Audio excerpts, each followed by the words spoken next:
Welcome to Paranormal Gumbo with your hosts, Angel and Aaron.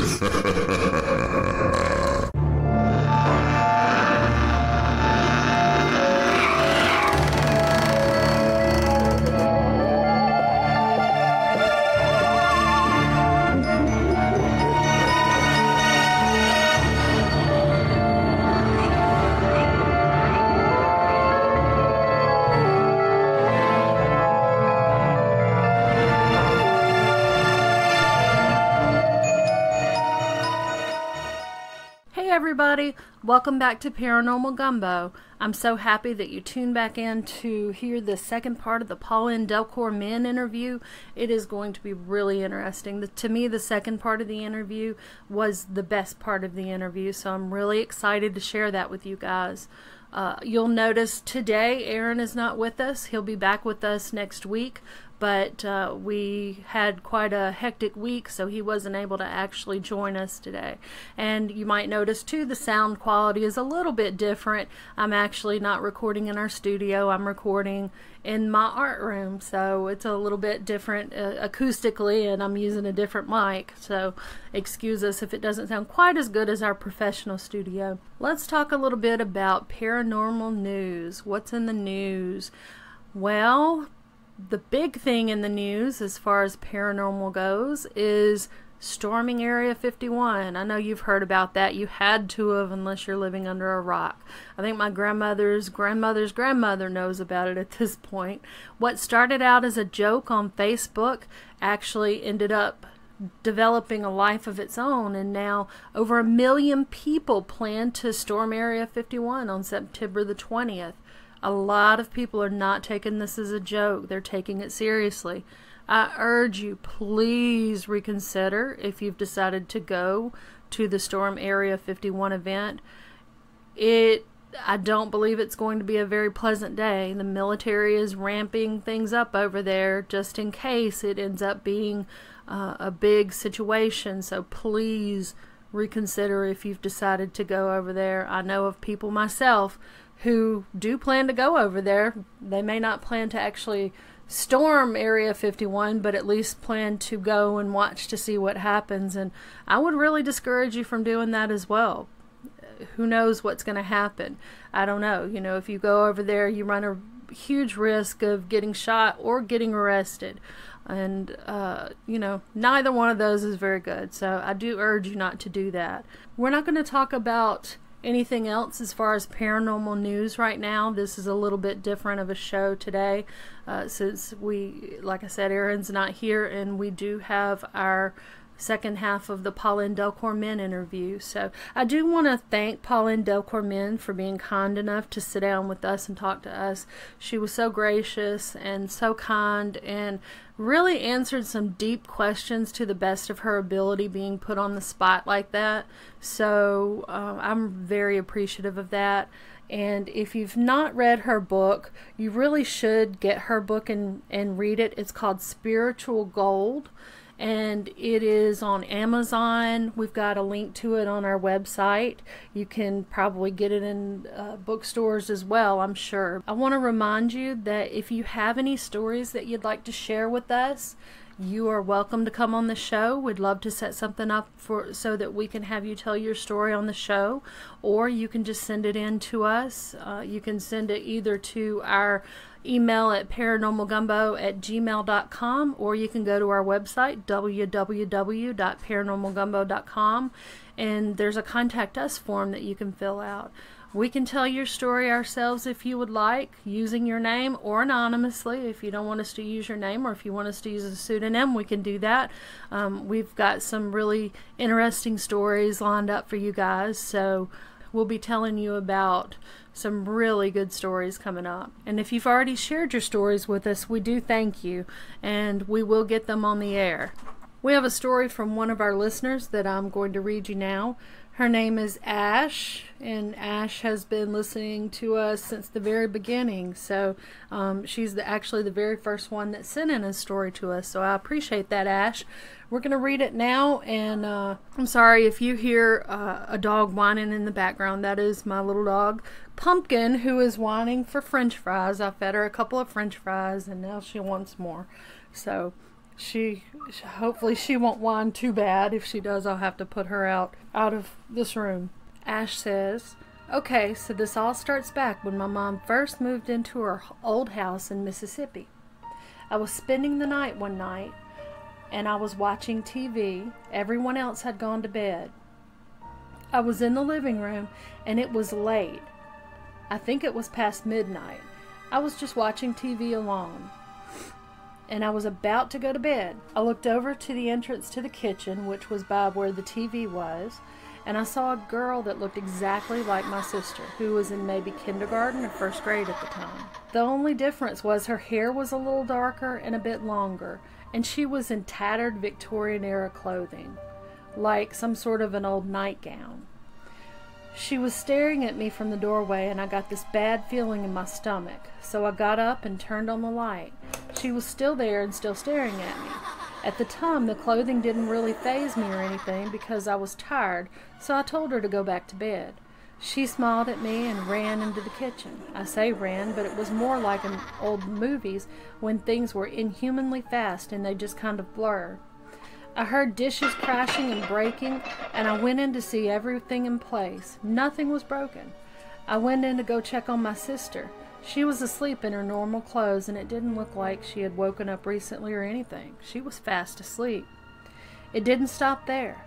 I would hear banging in the ceiling, like coming from the attic. It sounded like someone was heavily walking up there. I would also hear scratching in the walls. Sometimes at night I would hear whispering, but I never knew what they were saying.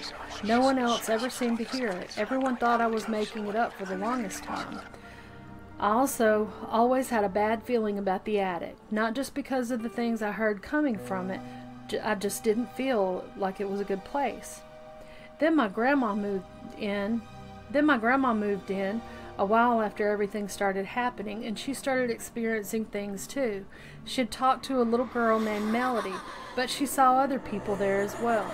My great-grandmother also experienced a little girl there, and I'm pretty sure we all experienced the same girl. I just have that feeling. I have no proof, but it seems like it. My great-grandmother gave her a coloring book, and we have legitimately never found it.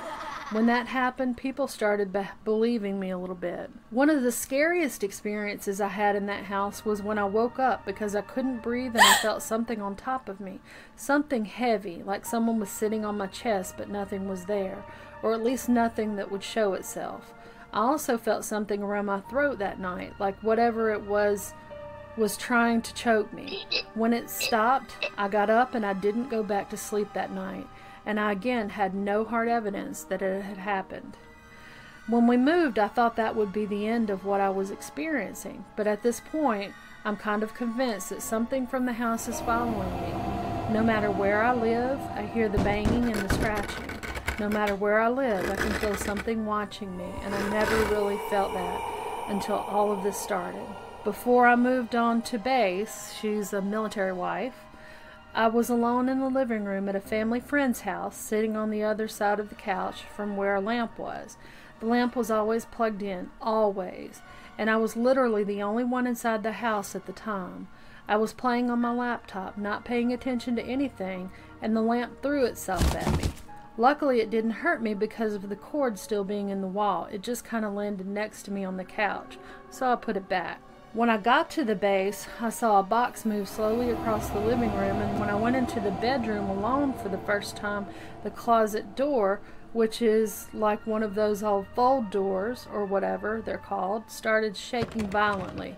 The house was still, and there wasn't any airflow or anything at the time. I hung out at the park that day. My husband doesn't really believe that this stuff happens, even though he's been with me while I'm experiencing things. I've literally been on a date with him before and pointed to a cat down the road. He told me there was no cat, even though for me it was in plain sight.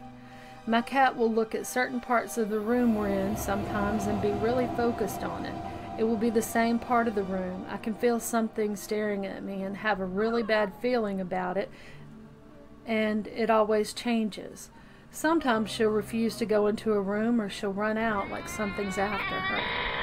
So I don't know really what's going on or what exactly is following me, but I want to get rid of it, although that's hard because I don't know what it is or what it wants. And as you can hear, Pumpkin is very upset about that. She's crying because of Ashley's experiences. So that's interesting because she can see some of the stuff. Her husband's in the same room with her and he doesn't necessarily see it, but it was corroborated by her grandmother and her great-grandmother. So it's kind of interesting.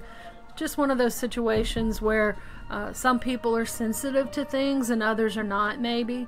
So that's pretty spooky. Imagine getting up and seeing your sister's doppelganger there in old Victorian tattered clothes. That is really creepy. I think I would definitely have taken off and gotten out of there. So thank you, Ash, for sending that in. And please, I encourage you guys, send us what you got. Send us your scary stories. Or, you know, let us know. Send it in the email and let us know how you want us to share it. And we'll either get with you or we'll read it just like we did Ash's. So now we're going to listen to the second part of the Paulinne Delcour-Min interview. I do have a few questions from some of our listeners. Zach from Facebook, he asked, he would like to know how you deal with the whole acceptance of death and dying. He's kind of had a problem with that and just can't quite wrap his mind around it. Do you have any advice for him? It's a very personal thing, isn't it? And there's a lot of fear wrapped around the whole subject. I would say looking at one of your own past lives is a wonderful way of getting over that. When you see how easy it is that you slipped out of body and you know that you do continue, you're not just snuffed out. I would say find a past life therapist he trusts and you'll get so much benefit out of looking at the life. It's like you bought, when you came into life, you bought a ticket for a movie. Mm-hmm. And when the movie's finished, you go. And that's the same, isn't it? Every leaf on the tree and every animal and everybody, we're here for a season, aren't we? And then we go. The only scary bit is if you think that's the end.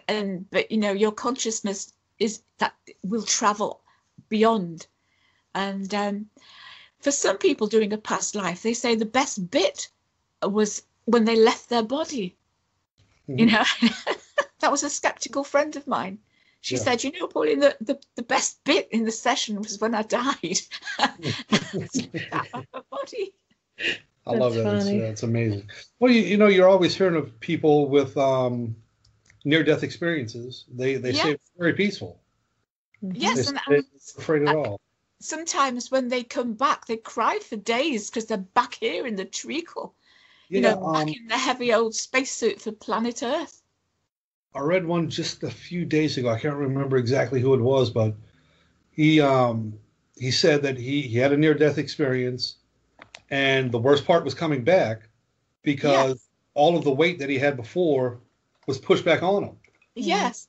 Guess because you're free when you're out of your body. Yeah, he was out of the body. He didn't have any concerns at all. No weight was on him at all. None of the depression, the anxiety, none of that was on him. But when he came back, when he was forced back into the body, it's all back all at once. It's all conditioning. It's all conditioning that you're built into the energy field that's around your cocoon.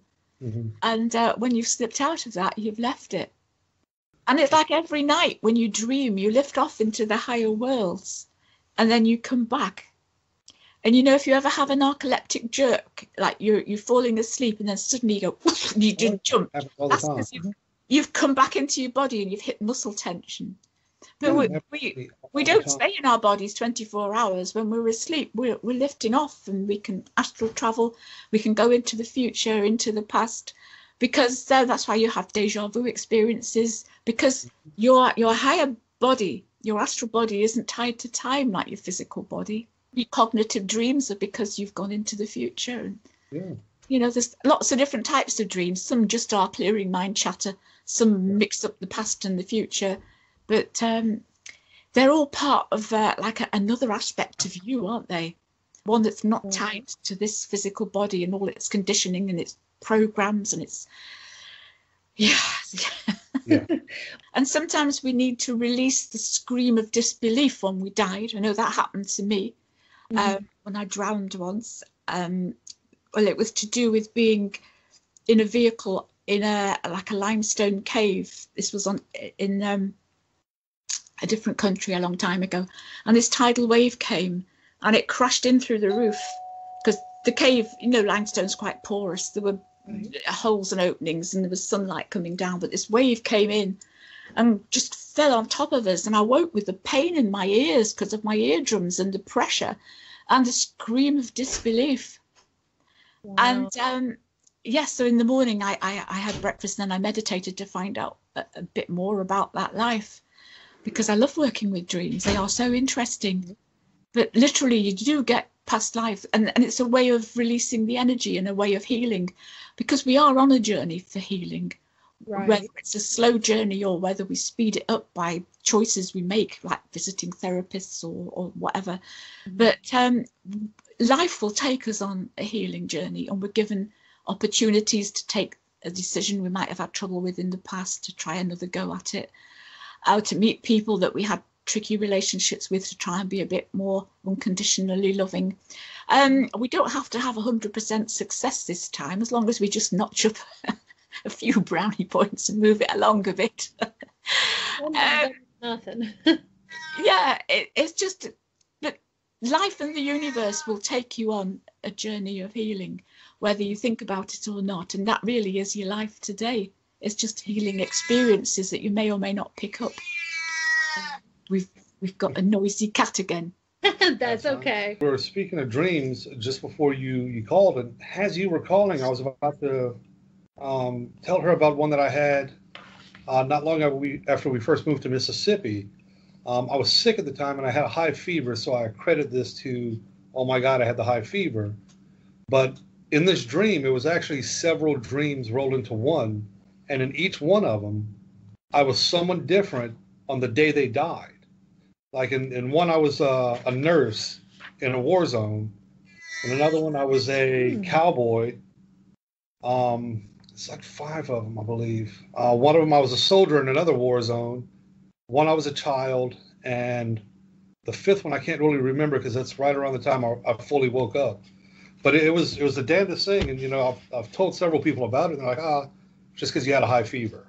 But No, that was just like I was saying about that one where I died with the pain in my ears, with the wave crashing down and the pressure. There's sometimes energy to be released around the time of our dying. And the journey to healing will work through your dreams and give you a chance to sort of, understand, release, and come to terms with things. Yeah.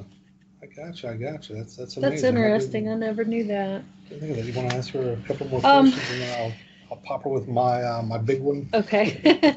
Well, and we had a question from Melanie on Facebook, and I think that we just touched so much of it already. But her question was, "What do you know about near-death experiences?" Well, I think we pretty much answered that. Unless there's anything you wanted to add to that.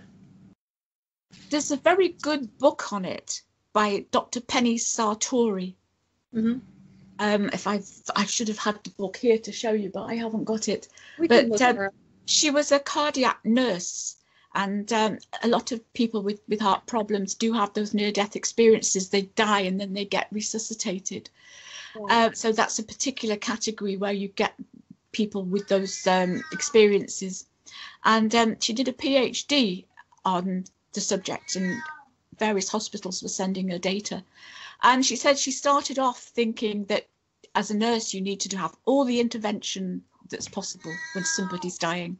And then after she had the feedback of the near-death experiences, she realized that death has its own process and its own dignity, and it's actually much better to let death take its course sometimes than to interfere. And people don't always want to come back. There can be tears, and there can be, don't do that to me again. and things. But sometimes we have a near-death experience and it's to shock us into change, so that we have some sort of message, and then we will be living our life in a different way. So it's a teaching experience. But there's enough people have had them for it to be real. And in her book, she refutes all those points where people go, oh, it's only the brain chemistry when it's closing down and there's no oxygen, this, that, and the other. Because she's got the medical training and she's done the research and she knows. So it is a very good book. I think it was the Wisdom of Near-Death Experiences by Dr. Penny Sartori. S-A-R-T-O-R-I. So if you look on Amazon for that book, that's a very good book to read. I hope that we can help do with Paranormal Gumbo. You know, we like spooky stuff and all that, and I want to talk about that kind of stuff too.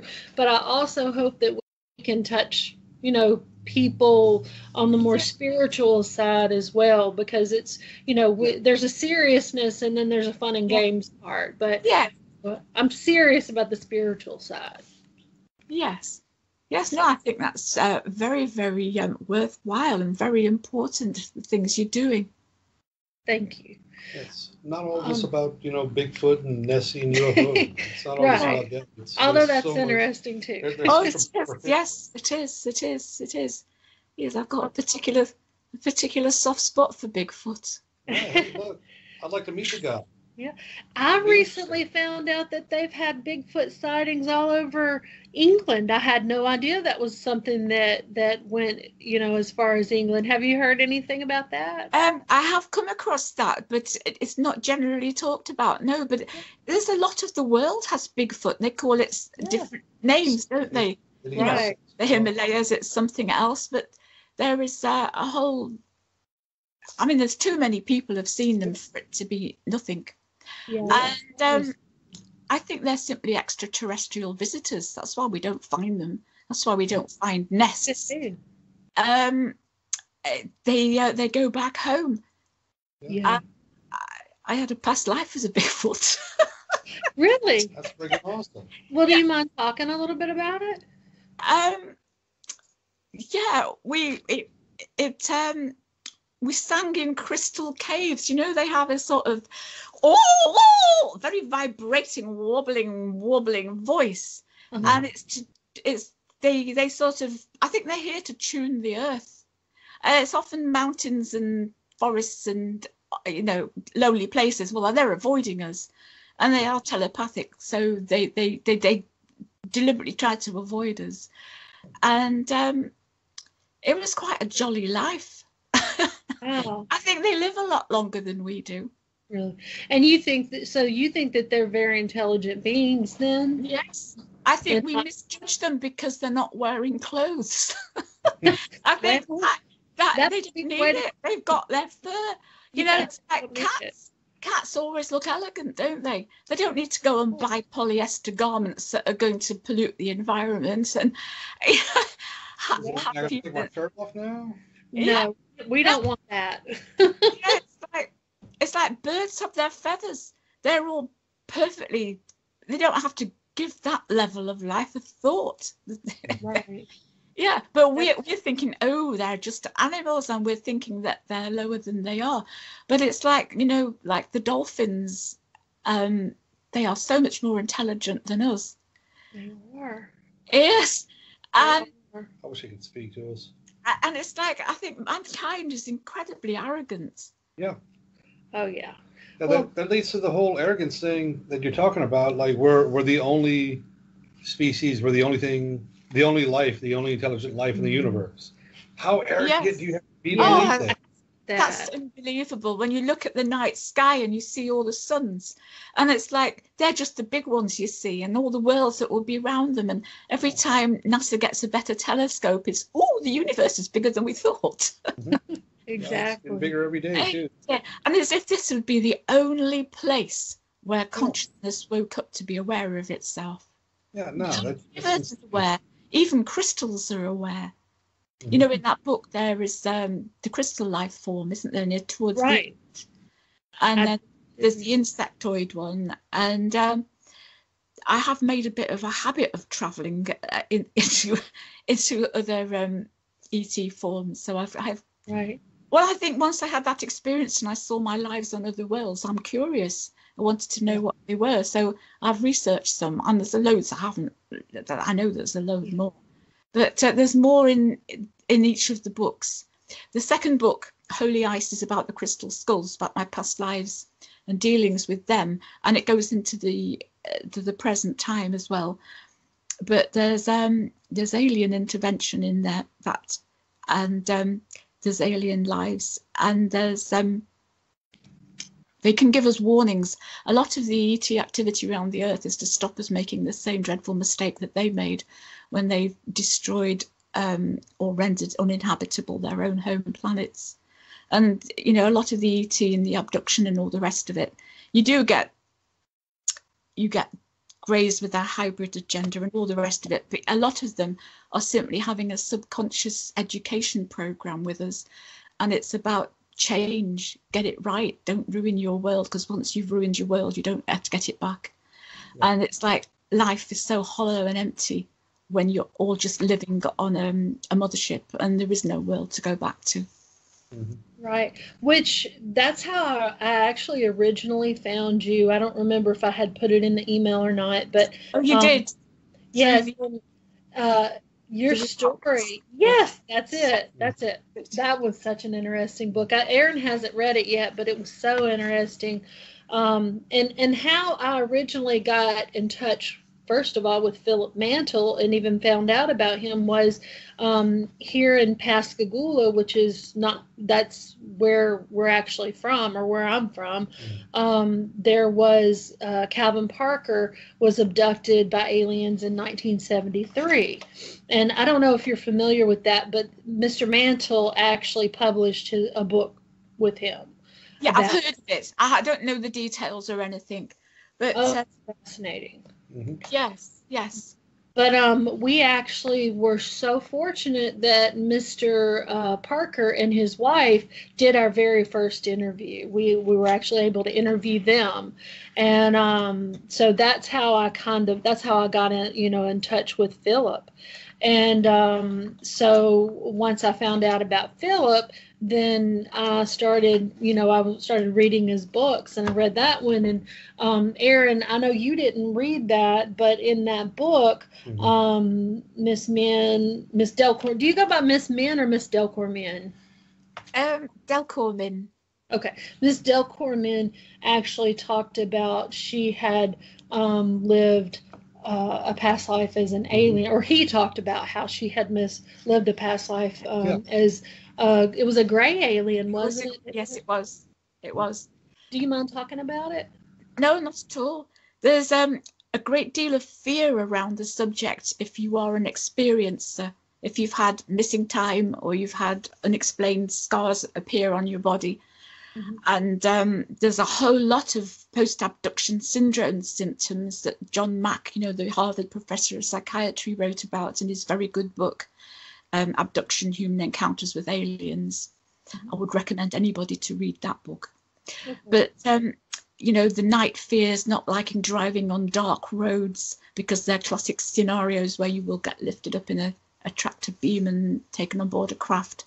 And the craft are like dimensional bridges so that you can have this experience and interact with these beings, which may be in 3D, but they are sometimes in a slightly higher dimensional form. But the craft gives them a bridge where they can interact with you. That's why they're not doing it here in your own home. That's why you're taken somewhere. Sometimes you're taken in your astral body. You might be asleep in bed at night and your astral body is taken. Sometimes you actually physically get taken. And that's when you get the missing time and the scars. But I had missing time and I had a scar, and I was reading a Bud Hopkins book.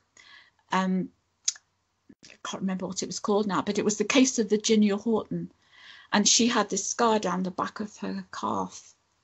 And my husband was reading the book, and I said to him when he showed me the photograph, I said, I've got one like that. And I'd already started to learn regression at this stage, so I had access to regression sessions. And I thought about it, and I thought, well, I really would like to know how I got my scar, because I never did know. And I got regressed, and this is in book 3. This is in my Define Fire book, and there's a lot more of alien stuff in there. I mean, in the past lives and also present, but I can feel myself going like this, and even now it's like, you know, the energy is sort of You can tell. yeah, and when you find that it really is happening to you, that you have no control over it, that you can be lifted out of your reality at any point in time by beings that are not answerable to you, that it is incredibly scary. Right. You know, and it's like night fears, rearranging the furniture in your bedroom. They're all post-abduction syndrome symptoms. They're not wanting to go to sleep. And I thought, really, I have to get to the bottom of it. And it's like knowledge is power, isn't it?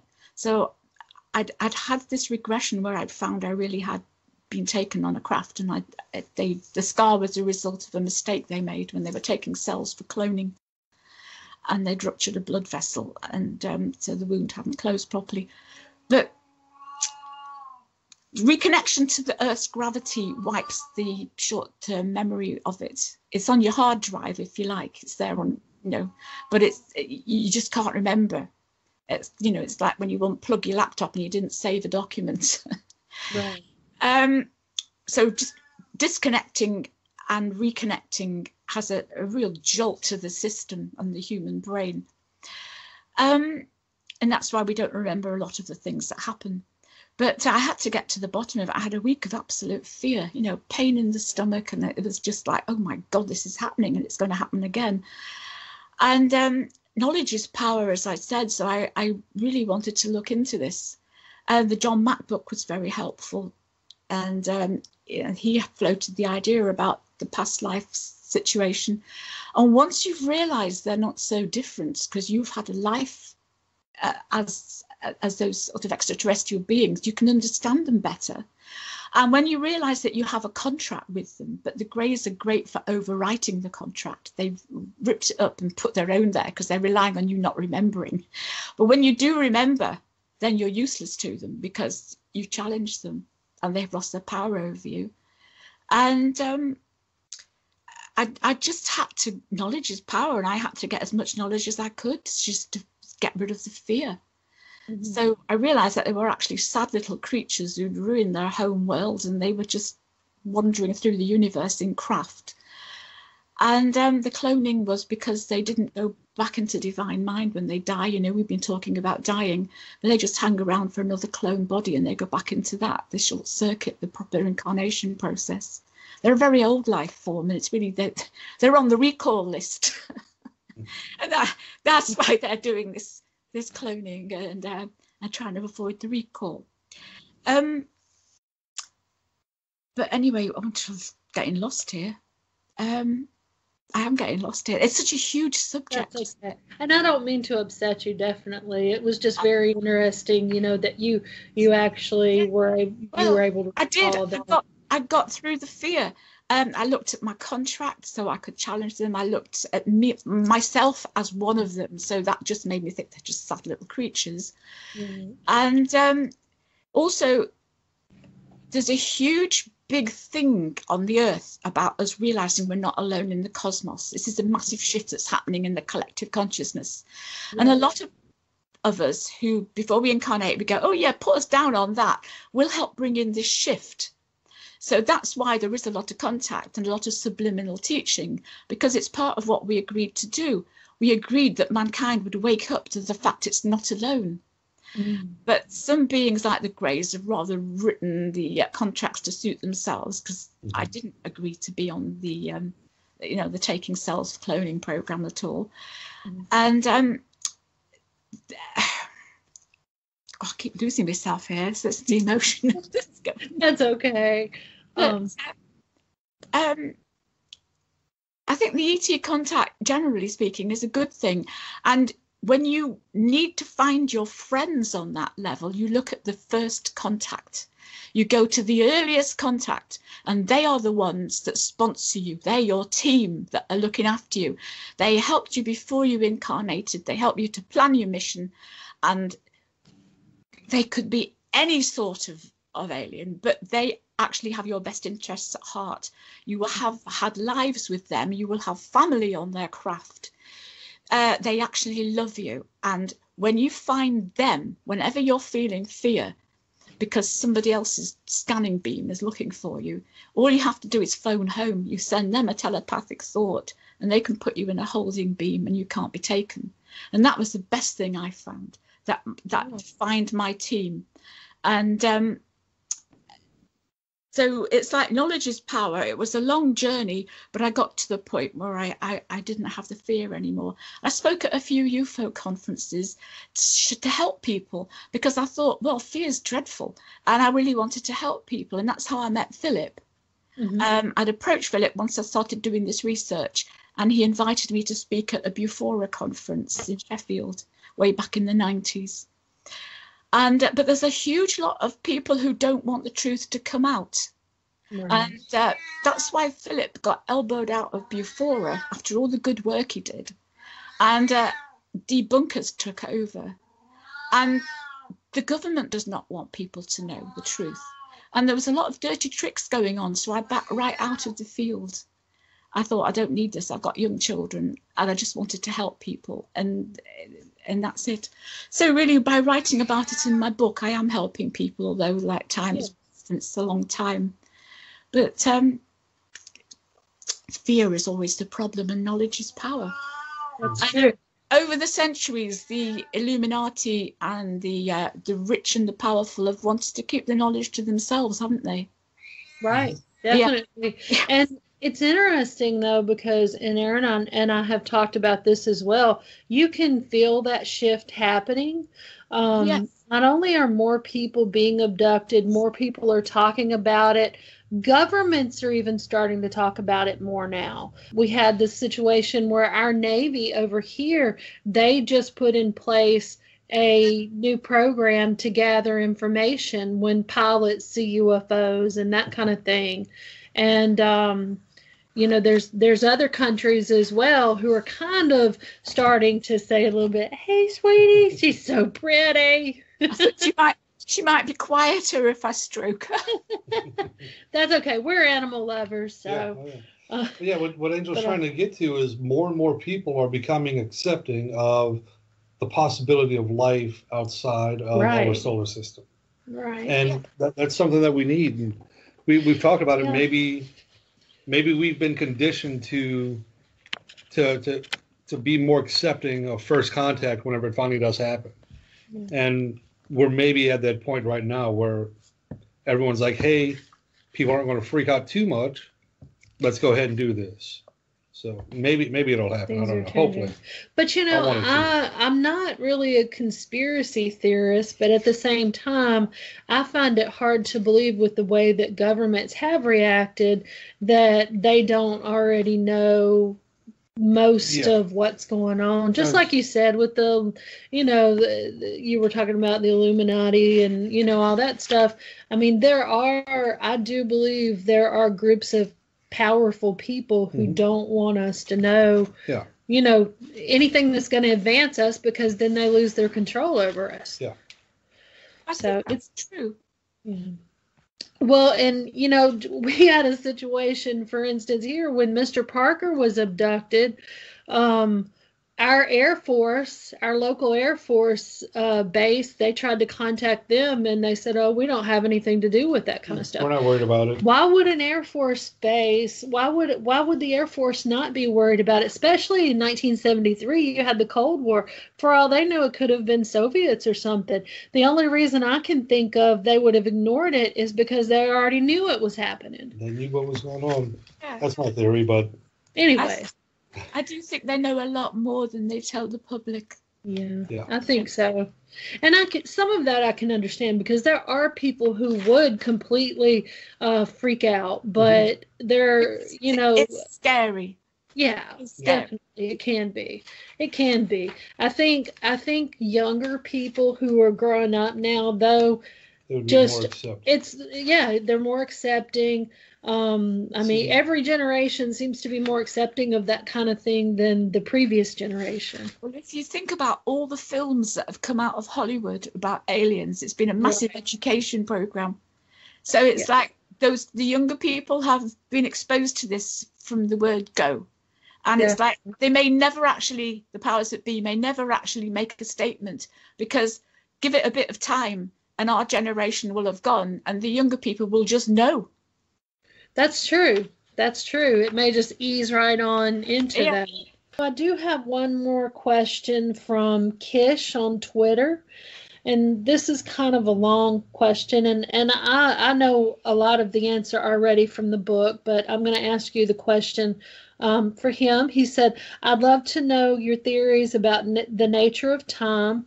Is it ostensible linear quality simply a side effect of the subjective experience of being human, or is that how the universe really works? Right. Time is a very interesting question. We have to have linear time for cause and effect, for karma and learning. But time is not a constant through the universe. It has a relationship with gravity, as Einstein said. And some of the aliens are not in our time track. They sort of cross it. And when we have an experience with them, we don't have missing time, but we're sort of a bit more paralyzed and frozen. It's like we've been taken out of, you know how a film is a lot of stills that move. It's like we've been taken out between the stills when having interaction and then put back. There's a lot more to time than that linear flow. The linear flow is what we cope with on this level. Angels live outside of time. Angels and higher dimensional beings are in more of an eternal now. We don't know all there is to know about time. It is a vast subject, I think. I think we only have a glimpse of the fact that it's not as simple as it looks. And the past and the future is like you can do work in the past that will affect the future. There's like resonances and ripples that go through it. And I can be doing a past life session or into an experience that happened in the past, and it can suddenly become live and interactive, especially with the alien and ET level. Mm-hmm. And you can have an in this time conversation and things when it was actually a past experience. It's like time is weird. It's a lot more weird than we realize. Right. Well, and I wonder if it's not kind of the same as like what we talked about with the whole concept of God, if we just cannot process it on the level we are right now. You know, maybe. I think you're right there.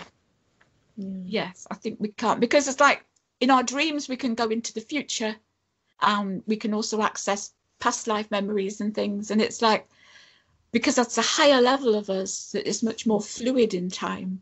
But this body, the spacesuit for planet Earth, is plowing through linear time. You've heard, I'm sure, of the Mandela effect, haven't you?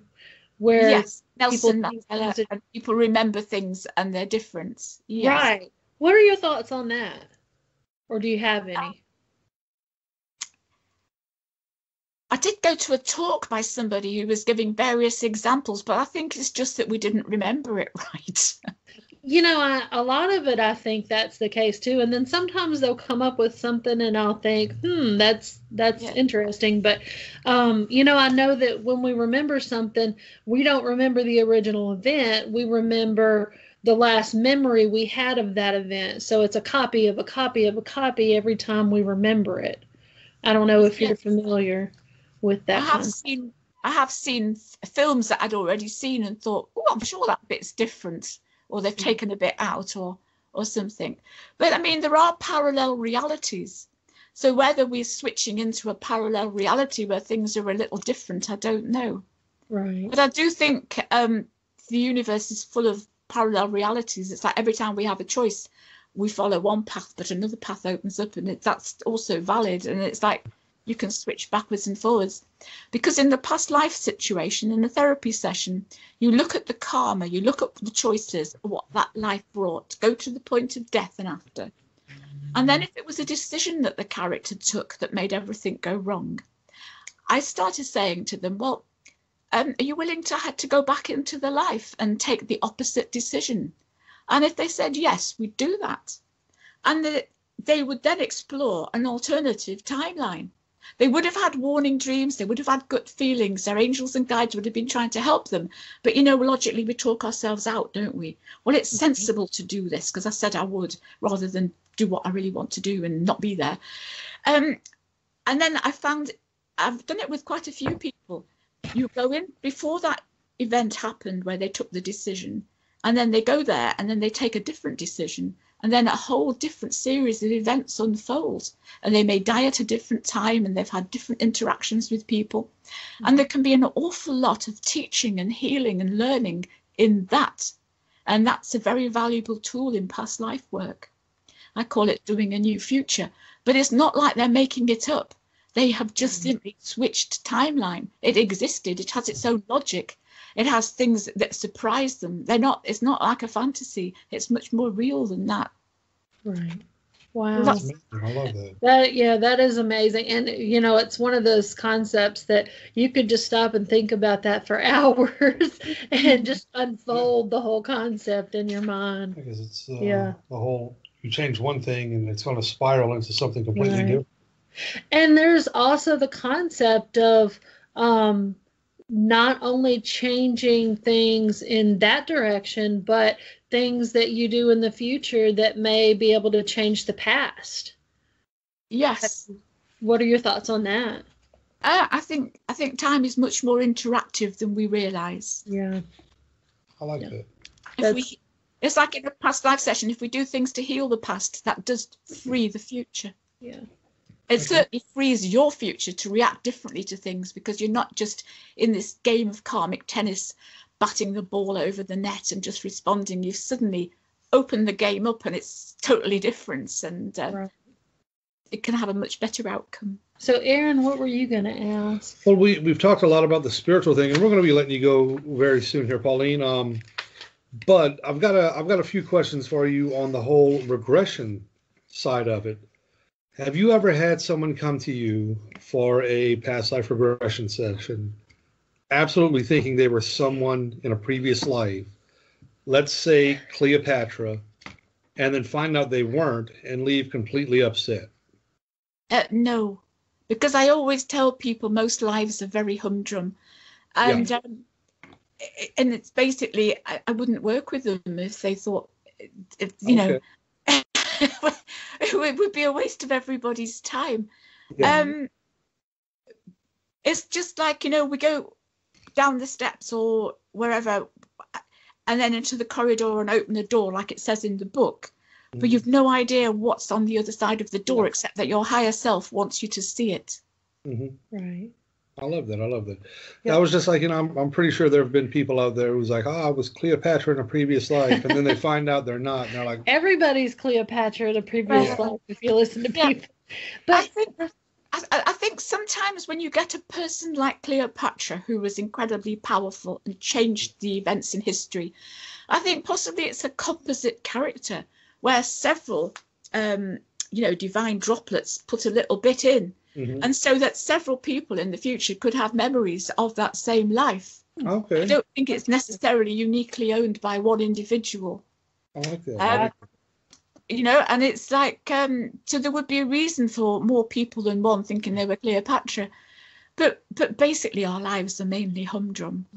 So some people could have memories of being Cleopatra. And if that's their truth, that's their truth. Because my job isn't to say that your truth is wrong. My job is to facilitate them feeling safe enough to go into their inner world. What they find there is their treasure, and it's not up to me to judge it. Okay, it's like we'll get people going, ooh, you're an alien. No, I can't take that on board. No, they're not safe and they'll never go through the life. You have to simply accept whatever they say and just ask another question and then just move them through it, because you're thinking their higher self wants them to learn something here. We have to find it. So you just ask more and more questions. I don't know if you'd be able to tell us this or not, but who is the most famous person that you've encountered in a past life? Me personally. Well, you or someone that you've done before. The most famous life I personally have ever remembered is Ariadne, on Knossos in Crete, daughter of King Minos. Yeah. But that felt slightly different to the other lives I've done, and that's why I think it's like a composite character where other people could have those memories. Okay. So it's like King Arthur and Guinevere and Lancelot and those sort of people. They could be composite characters, and various people could have shared the memories. I didn't even think of something like that. That's amazing. It's interesting. Yeah. It's definitely interesting. And that's all the questions I really have. But I would love it if you would come back once your other book is out, your next book. Brilliant. Yes, no, I'd love to. Okay, that would be wonderful. I've so enjoyed talking to you, and I'm sure I could irritate you all night and pick your brain, but I won't keep you. I must say, I'm really looking forward to a cup of coffee. I bet. I bet. Yeah, because it's getting pretty late there by now. Window. It's about 6:45 at night. Okay, yeah, it's time for you to wind down your day. Yeah. But thank you again so much. A pleasure. It's really been a pleasure. It's been lovely to meet you, Aaron. Lovely to meet you, Rachel. Thank you. Look, Paranormal Gumbo and all the other wonderful work you're going to be doing. I hope you have a really lovely time interviewing lots of people and, sharing it. And it's just wonderful, because it's all like waking people up, isn't it, to the greater reality of how things really are. How it's all much better than we could imagine, just in the 3 dimensions that we're ploughing through in linear time with the conventional mindset of society. It's all so much bigger and better than that. It really is. As a species, we are sleepwalking to the edge of a cliff. If we don't wake up, we are just going to go over it into oblivion. So you've heard it. You've heard the whole interview at this point. It was fascinating. She is a very fascinating lady, and I'm really eager to have her back on the show. She did say that she would come back. So let us know if you have any questions for her, and when we bring her back on the show, we'll ask her those questions. And read her book, Spiritual Gold. Like I said, it's on Amazon. Really good read. It's definitely different. It will get your mind thinking about things for sure, but it is a really good read. We want to thank McNarb Gaming in Goche, Mississippi. We want to thank Burnham Drugs in Goche, Mississippi, and the Never Ready Gamers in Goche, Mississippi. They've all provided space for us to record and wonderful recording equipment that sounds much, much better than what I'm recording on today. So we do want to thank you guys, and you should check out Never Ready Gamers. They're on YouTube. They play games. They do game unwrappings. It's a cool show. So check them out. And I'm going to say it today since Aaron's not here. Don't burn the roo, guys.